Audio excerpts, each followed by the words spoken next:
12 ఏళ్ల తర్వాత తమిళనాడులో నీలగిరి జిల్లాలో నీలకురించి పూలు విరగబూశాయి. నీలిరంగు పూలతో నిండిన ఆ ప్రాంతాన్ని చూడటానికి రెండు కళ్ళు చాలటం లేదు. ఊదా రంగుతో కిలోమీటర్ల కొలది కొండవాలుపై పూసిన పూలు సందర్శకులను మంత్రముగ్ధుల్ని చేస్తున్నాయి.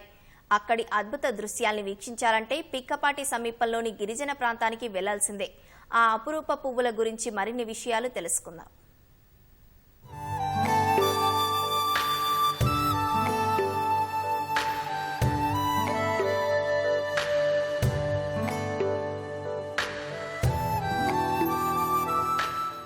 తమిళనాడు నీలగిరి జిల్లాలో నేలకురించి పూలు విరబూశాయి. పిక్కపాటి సమీపంలోని గిరిజన గ్రామాన్ని ఆనుకుని ఉన్న కొండలపై విరగబూసిన ఊదారంగు పూలు సందర్శకులను మంత్రముగ్ధుల్ని చేస్తున్నాయి. 12 ఏళ్లకొకసారి పూసే పూలతో నీలిరంగు అలుముకున్న ఆ పర్వత ప్రాంతం పర్యాటకులకు మరపురాని అనుభూతిని కలిగిస్తోంది.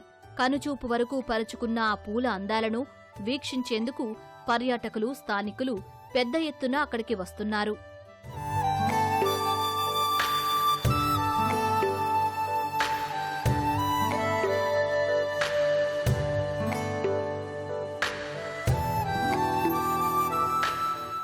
నేలకురించి మొక్కలు 12 ఏళ్లు పెరిగి పూలు పూసిన తరువాత చనిపోతాయి. వాటి విత్తనాల ద్వారా తిరిగి అక్కడ కొత్త మొక్కలు మొలకెత్తుతాయి. ఆ మొక్కలు పెరిగి పూతకు రావడానికి 12 ఏళ్ల కాలం పడుతుంది.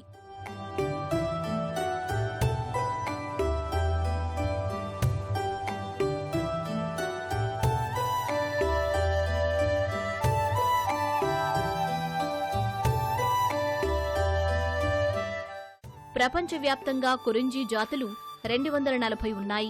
భారత్లో 46 జాతులకు చెందిన కురింజీ మొక్కలు ఉన్నట్లు గణాంకాలు వెల్లడిస్తున్నాయి.